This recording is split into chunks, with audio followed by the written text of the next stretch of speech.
আসসালামু আলাইকুম সুপ্রিয় ছাত্রছাত্রীরা, আমি মোহাম্মদ রফিকুর নবী, লেকচারার, জনতা কলেজ, দুমকি, পটুয়াখালী। আজকে পূর্বের ধারাবাহিকতায় আজকে তোমাদের লেকচার 2 নিয়ে অনলাইন ভার্চুয়াল ক্লাসে তোমাদেরকে স্বাগতম। আজকে আমাদের পড়ার বিষয় পদার্থবিজ্ঞান প্রথম পত্র ভেক্টর, লেকচার 2। আমাদের পড়ার বিষয়বস্তু হলো ভেক্টরের প্রকারভেদ। আমরা গত ক্লাসে ভেক্টরের প্রকারভেদ নিয়ে আলোচনা করেছি। তোমাদের নিশ্চয়ই মনে আছে যে আমরা গতকালকে পড়েছি স্বাধীন ভেক্টর, ফ্রি ভেক্টর, সীমাবদ্ধ ভেক্টর, লোকালাইজড ভেক্টর, তারপর সদৃশ্য ভেক্টর, লাইক ভেক্টর, বিসদৃশ্য ভেক্টর, আনলাইক ভেক্টর, তারপর ঋণাত্মক ভেক্টর ইত্যাদি আমরা গতকালকে পড়েছি। আজকে আমরা পড়ব ধারাবাহিকভাবে সমরেখ ভেক্টর, ইংরেজিতে আমরা যেটাকে বলে থাকি কোলাইনার ভেক্টর, সমতলীয় ভেক্টর, কোপ্লেনার ভেক্টর, সঠিক vector, proper vector, null vector, তারপরে একক ভেক্টর, ইউনিট ভেক্টর, অবস্থান ভেক্টর, পজিশন ভেক্টর, সরণ ভেক্টর, ডিসপ্লেসমেন্ট ভেক্টর। তারপরে আমরা পড়ব ভেক্টর বীজগণিত, ভেক্টর অ্যালজেব্রা, ভেক্টর যোগ এবং ভেক্টর বিয়োগ। তাহলে চলো আমরা এক এক করে চিত্র সহ দেখে নেই কোন ভেক্টর কিরকম। এক নম্বরে আছে আমাদের সমরেখ ভেক্টর, ইংরেজিতে আমরা যেটাকে বলে থাকি কোলাইনার ভেক্টর। কোলাইনার ভেক্টর দেখতে কিরকম? আমরা যদি একই রেখার উপরে একাধিক ভেক্টর হয় অথবা একটি ভেক্টরের সমান্তরালে যদি অন্য একটি ভেক্টর হয়, তখন এই ভেক্টরটাকে আমরা বলবো সমরেখ ভেক্টর, বা ইংরেজিতে আমরা যেটাকে বলি কোলাইনার ভেক্টর। যেমন ধরুন এরকম যদি একটা ভেক্টর হয়, আবার এই একটা ভেক্টর এ, আবার একটা ভেক্টর বি, এরকম যদি হয় একই রেখার উপরে যদি দুইটা ভেক্টর হয়, তখন আমরা সমরেখ ভেক্টর বলতে পারি। বা এই রেখাটি যদি সমান্তরালে আরেকটি ভেক্টর হয়, তখন এটাকে আমরা সমরেখ, এই এ ভেক্টর, বি ভেক্টর এবং সি ভেক্টরকে আমরা এই অবস্থায় সমরেখ ভেক্টর বলে থাকি বা বলতে পারি। এরপরে রয়েছে সমতলীয় ভেক্টর, ইংরেজিতে আমরা যেটাকে বলি কোপ্লেনার ভেক্টর।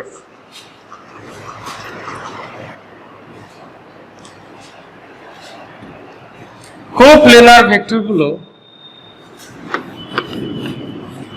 যদি আমরা একই তল, যেমন হোয়াইট বোর্ড, এটি একটি তল বা প্লেন, এই প্লেনের উপরে যদি আমরা বিভিন্ন ধরনের ভেক্টর আঁকি, যেমন সমান ভেক্টর, সদৃশ্য ভেক্টর, বিসদৃশ্য ভেক্টর, ঋণাত্মক নেগেটিভ ভেক্টর, বা আমরা একটু আগে এঁকেছি সমরেখ ভেক্টর ইত্যাদি ইত্যাদি ভেক্টর যদি আমরা এখানে আঁকি, যেমন এটা হলো সমান ভেক্টর বা এই সমরেখ vector, A vector, B vector, C vector, সমরেখ ভেক্টর, বা ঋণাত্মক vector, A vector minus B vector, A is equal to minus B ইত্যাদি ইত্যাদি ভেক্টর এই তলের উপরে যদি আমরা আঁকি, একসাথে এগুলোকে বলা যেতে পারে সমতলীয় ভেক্টর, বা ইংরেজিতে আমরা যেটাকে বলি কোপ্লেনার ভেক্টর।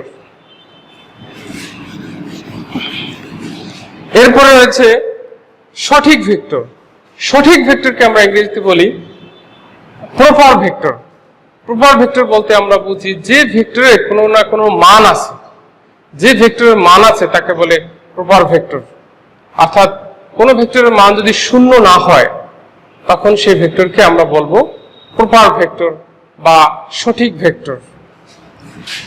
তারপর আছে নাল ভেক্টর। নাল কথাটার অন্য একটা ইংরেজি শব্দ হলো জিরো ভেক্টর, অর্থাৎ জিরো অর্থাৎ শূন্য ভেক্টর। অর্থাৎ কোনো ভেক্টরের মান যদি শূন্য হয়, তখন এই একটি ভেক্টর, এই ভেক্টরটার মান যদি শূন্য হয়, তখন আমরা এই ভেক্টরকে আমরা বলবো null vector, null vector or zero vector. Null শব্দের অর্থ শূন্য বা জিরো, অন্য কথায় একে বলা যেতে পারে জিরো। তাহলে কোনো একটি ভেক্টরের মান যদি শূন্য হয়, তাহলে ওই ভেক্টরটাকে আমরা বলবো নাল ভেক্টর বা জিরো ভেক্টর। আর যদি শূন্য না হয় তখন আমরা এটাকে, এই ভেক্টরটাকে আমরা বলবো সঠিক ভেক্টর। সঠিক ভেক্টর বা প্রপার ভেক্টর, সঠিক ভেক্টর বা প্রপার ভেক্টর। নেক্সট এরপর আছে একক ভেক্টর, ইংরেজিতে বলে ইউনিট ভেক্টর।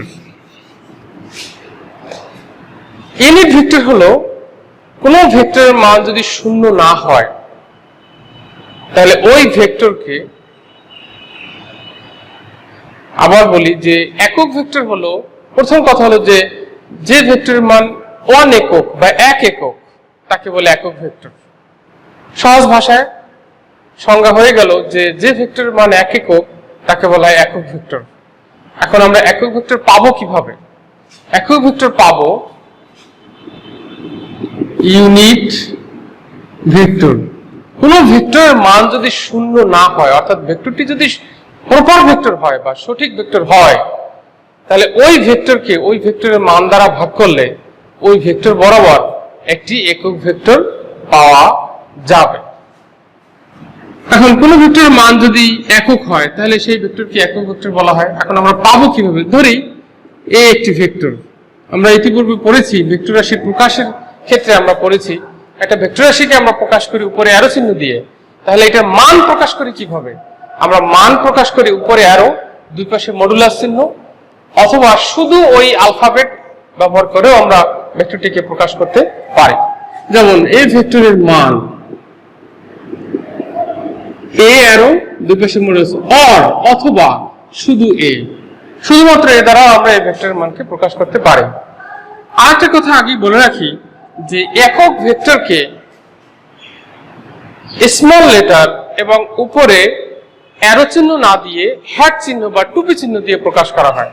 যেমন এই একটি ভেক্টর, এই ভেক্টর বরাবর একক ভেক্টর স্মল এ টুপি, টুপি বা হ্যাট, অর্থাৎ স্মল লেটার এবং হ্যাট চিহ্ন ইউজ করা হয়ে থাকে।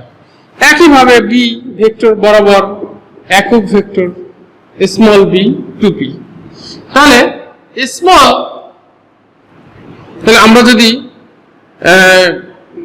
একক ভেক্টর চাই, এ ভেক্টর বরাবর একক ভেক্টর স্মল এ টুপি ইজ ইকুয়াল টু, যদি আমরা লিখি ভেক্টর ভাগ ভেক্টরের মান। তো ভেক্টরটা কি? ভেক্টর তো ক্যাপিটাল এ, ভেক্টর হলো ক্যাপিটাল এ, আর ভেক্টরের মান হলো এ মডুলাস। শর্ত কি? ভেক্টরটি শূন্য ভেক্টর হতে পারবে না। এ vector is not is equal two 0। এটা নাল ভেক্টর বা জিরো ভেক্টর হতে পারবে না।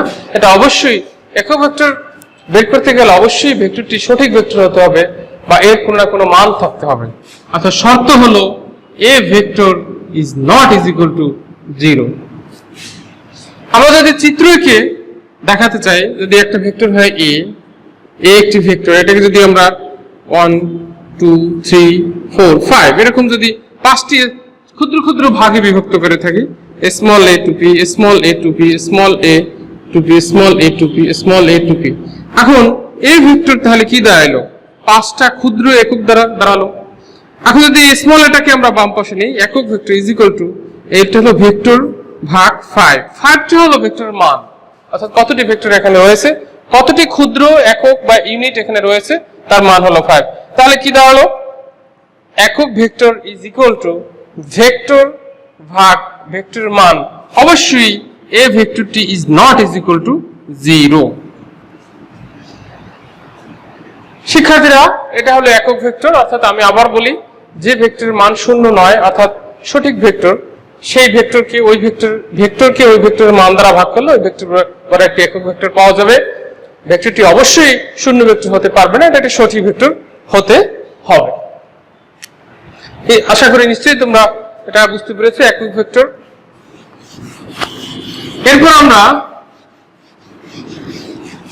এরপরে আমরা যাব অবস্থান ভেক্টর। অবস্থান ভেক্টরের অন্য নাম হলো ব্যাসার্ধ ভেক্টর। অবস্থান ভেক্টর বলে ইংরেজিতে আমরা বলতে পারি পজিশন ভেক্টর, আর যদি ব্যাসার্ধ ভেক্টর বলি তাহলে আমরা বলবো রেডিয়াস ভেক্টর। তোমরা নিশ্চয়ই জানো ব্যাসার্ধ ইংরেজি হলো রেডিয়াস। আচ্ছা, অবস্থান ভেক্টর। অবস্থান ভেক্টরের শুরুতে একটা কথা বলা থাকে যে প্রসঙ্গ কাঠামোর মূলবিন্দু সাপেক্ষে, প্রসঙ্গ কাঠামো ইংরেজিতে বলা হয় রেফারেন্স ফ্রেম। হোয়াট ইজ প্রসঙ্গ কাঠামো বা রেফারেন্স ফ্রেম?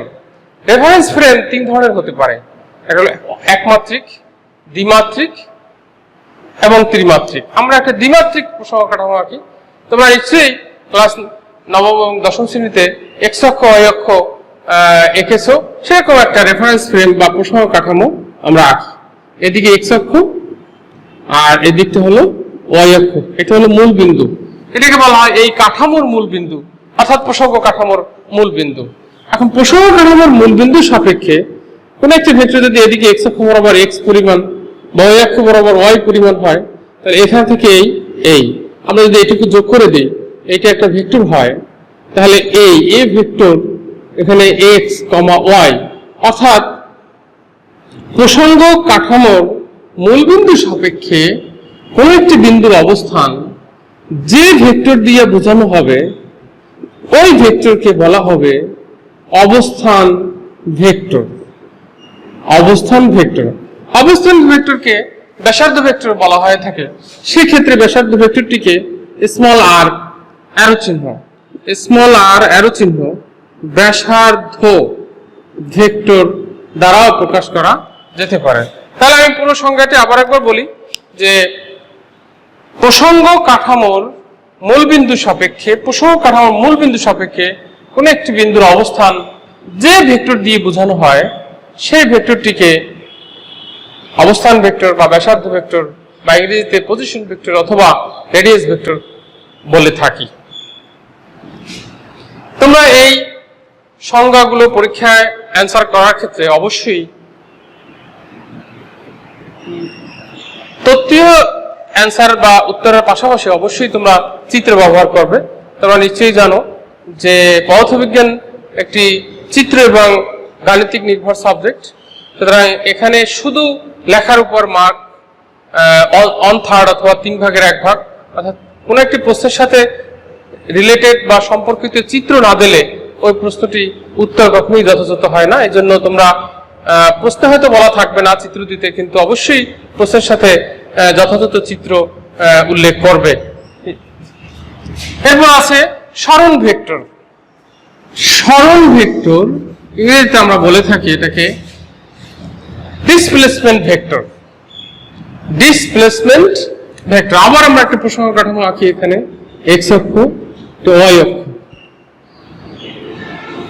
মনে করি এখানে একটা বিন্দু, এখানে একটা বিন্দু। প্রসঙ্গ কাঠামোর মূলবিন্দু থেকে এই ভেক্টরটা কি বোঝানো হয় আর আই ভেক্টর, আর এই ভেক্টর বোঝানো হয় আর এফ। তাহলে এদের দূরত্বের পার্থক্য কতটুকু? দূরত্বের পার্থক্য হলো এইটুকু। এইটুকু আমরা ডেল আর, যেটুকু difference del R is equal to R F minus R I. এটাকে আমরা বলে থাকি সরণ ভেক্টর। অর্থাৎ এই দূরত্ব এবং এই R I, R initial R final, এই ফাইনালি যে দূরত্ব অতিক্রম করছে আর পূর্বে যে দূরত্ব অতিক্রম করেছিল, এই দুইটার যে পার্থক্য সেটাকে আমরা বলে থাকি ডিসপ্লেসমেন্ট ভেক্টর বা সরণ ভেক্টর। আমরা এটাকে ডেল আর দ্বারা প্রকাশ করে থাকি, del R is equal to R F minus R I. এটা হলো সরণ ভেক্টর। এরপরে আসি ভেক্টর বীজগণিত, ভেক্টর অ্যালজেব্রা। ভেক্টর বীজগণিত, ভেক্টর অ্যালজেব্রা। বীজগণিত মানে কি? বীজগণিত মানে হলো যোগ, বিয়োগ, গুণ, ভাগ। আমরা আজকে ক্লাসে শুধু যোগ বিয়োগ আলোচনা করব। ভেক্টর বীজগণিতের যোগ, যোগ ইংরেজি আমরা জানি এডিশন, বিয়োগ ইংরেজি সাবট্রাকশন, নিশ্চয়ই তোমরা জানো। ভেক্টর বীজগণিত প্রথমেই বলে রাখি যে ভেক্টর বীজগণিত বা ভেক্টর যোগ বিয়োগ সাধারণ বীজগণিতের নিয়ম মেনে চলে না। এখন সাধারণ বীজগণিতের নিয়মটা কি? সাধারণ বীজগণিত বলতে কি বোঝায়? যেমন 5 + 2 = 7 অথবা 7 + 3 = 10। এই 5 কি? 5 এগুলো স্কেলার রাশি, এগুলোকে বলা হয় স্কেলার রাশি। অর্থাৎ সাধারণ যে বীজগণিতের যোগ বিয়োগ অর্থাৎ স্কেলার রাশি সাধারণ বীজগণিতের নিয়ম মেনে চলে, কিন্তু ভেক্টর বীজগণিত বা ভেক্টর যোগ বিয়োগ এটা সাধারণ বীজগণিতের নিয়ম মেনে চলে না। তাহলে ভেক্টর বীজগণিত কি নিয়ম মেনে চলে? এর উত্তর হলো ভেক্টর বীজগণিত জ্যামিতিক নিয়ম মেনে চলে। তার আগে আরেকটি শর্ত রয়েছে যে ভেক্টর বীজগণিত বা ভেক্টর যোগ হতে গেলে দুইটা রাশি এক জাতীয় হতে হবে। যেমন বল একটি ভেক্টর রাশি, বলের সাথে বলের যোগ হবে, বলের সাথে বলের বিয়োগ হবে। বেগ একটি ভেক্টর রাশি, বেগের সাথে বেগের যোগ বা বিয়োগ হতে পারে। ত্বরণ একটি ভেক্টর রাশি, ত্বরণের সাথে ত্বরণের যোগ বা বিয়োগ হবে। বেগের সাথে ত্বরণের যোগ বা বিয়োগ হবে না, বলের সাথে ত্বরণের বা বেগের যোগ বা বিয়োগ হবে না। অর্থাৎ ভেক্টর বীজগণিতের ভেক্টর যোগ করতে গেলে ভেক্টর রাশি দুটি অবশ্যই এক জাতীয় হতে হবে। এরপর আমরা আসি ভেক্টর যোগের এডিশন অফ ভেক্টর বা ভেক্টর যোগ। ভেক্টর যোগ edition of vector, edition of vector. মনে করি এ একটি ভেক্টর এবং বি একটি ভেক্টর, এই ভেক্টর দুটোকে আমরা যোগ করলাম, যোগ করে নতুন একটা ভেক্টর আমরা পাব। যে দুইটা ভেক্টর আমরা যোগ করলাম অর্থাৎ যে দুইটা ভেক্টর যোগ করে তৃতীয় একটি রাশি তৈরি হলো, তৃতীয় সেই রাশিটাকে বলা হয় যোগফল বা লব্ধি, ইংরেজিতে বলা হয় রেজাল্টেন্ট। এটাকে বলা হয় যোগফল বা লব্ধি, ইংরেজিতে বলা হয় রেজাল্টেন্ট। আর যাদেরকে যে দুটো ভেক্টরকে যোগ করে আমরা সি ভেক্টর বা যোগফল পেয়েছি সেই ভেক্টর দুটোকে বলা হয় উপাংশ, ইংরেজিতে বলা হয় কম্পোনেন্ট, কম্পোনেন্ট বলা হয়। অর্থাৎ আমরা আগে জেনেছি যে দুইটা ভেক্টর যোগ করতে গেলে এক জাতীয় হতে হবে। এ এবং বি এক জাতীয় দুইটা রাশি, এ প্লাস বি অর্থাৎ দুইটা ভেক্টরের যোগ is equal to C. C কে বলা হয় যোগফল বা লব্ধি, ইংরেজিতে বলা হয় রেজাল্টেন্ট।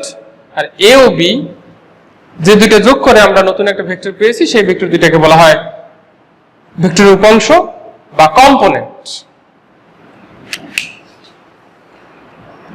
এখন আসি আমরা ভেক্টর যোগ কিভাবে করব। আমরা একটু আগেই বলেছি যে ভেক্টর যোগ সাধারণ বীজগণিতের নিয়ম মেনে চলে না, এটি চলে কি জ্যামিতিক নিয়ম। তাহলে জ্যামিতিক নিয়ম কিভাবে হয়? তাহলে আমরা এখানে একটা চিত্র এঁকে দেখাচ্ছি। যদি এখানে একটা এই রাশিটা দ্বারা যদি এ ভেক্টর হয় আর এই রাশিটা দ্বারা যদি বি ভেক্টর হয়, তাহলে প্রথম ভেক্টরের শুরু বিন্দু বা পাদবিন্দু থেকে দ্বিতীয় ভেক্টরের শীর্ষবিন্দুর দিকে একটি রেখা অঙ্কন করলে সেই ভেক্টরটি উক্ত ভেক্টর দ্বয়ের লব্ধি বা যোগফল নির্দেশ করবে। এখানে ও পি কিউ আমরা যদি ধরি O P vector is equal to A vector, P Q vector is equal to B vector, তাহলে O Q vector is equal to C vector. এখানে O P vector plus P Q vector is equal to O Q vector. অর্থাৎ P Q O P vector মানে A vector, P Q হলো B vector is equal to C vector. অর্থাৎ কোন একটা ত্রিভুজের একই ক্রমে অর্থাৎ এইটার যেখানে শেষ, একটা রেখার যেখানে শেষ পরবর্তী রেখা সেখান থেকে শুরু, একই ক্রমে দুটি ভেক্টরকে বোঝানো হয়। যদি দুটি রেখা দ্বারা দুটি ভেক্টরকে বোঝানো হয় তাহলে তৃতীয় রেখাটি বিপরীত ক্রমে উক্ত ভেক্টর দ্বয়ের অর্থাৎ এ এবং বি এর যোগফল বা লব্ধি নির্দেশ করে। অর্থাৎ A vector plus B vector is equal to C vector. এরপর আমরা আসবো ভেক্টর বিয়োগ। ভেক্টর বিয়োগ ইংরেজি হলো সাবট্রাকশন অফ ভেক্টরস। ভেক্টর বিয়োগ subtraction of vector, subtraction of vector. আমরা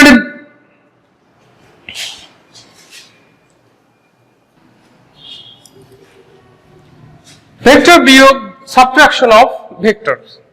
ভেক্টর বিয়োগের ক্ষেত্রে যে ভেক্টরটিকে আমরা বিয়োগ করব তার ঋণাত্মক ভেক্টর যোগ করলেই ভেক্টর বিয়োগ সম্পন্ন হবে। অর্থাৎ এই একটি ভেক্টরের সাথে যদি আমরা আরেকটি ভেক্টর যদি হয় বি, এটা যদি আমরা বিয়োগ করি তাহলে তার ঋণাত্মক ভেক্টর যদি আমরা প্রথম ভেক্টরের সাথে যোগ করি তাহলে আমরা পেয়ে যাব ভেক্টর বিয়োগ বা ভেক্টর সাবট্রাকশন, অর্থাৎ A vector minus B vector is equal to C vector.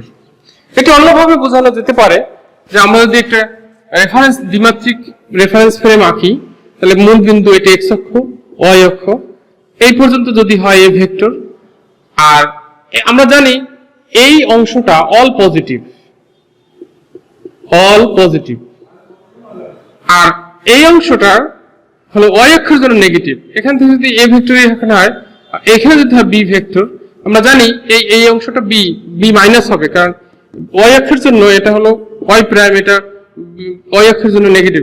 এখন মূল বিন্দু থেকে যদি এই ভেক্টর শীর্ষবিন্দু যোগ করে দিই তাহলে সি ভেক্টর, অর্থাৎ C vector is equal to A vector plus minus B vector, অর্থাৎ A vector minus B vector.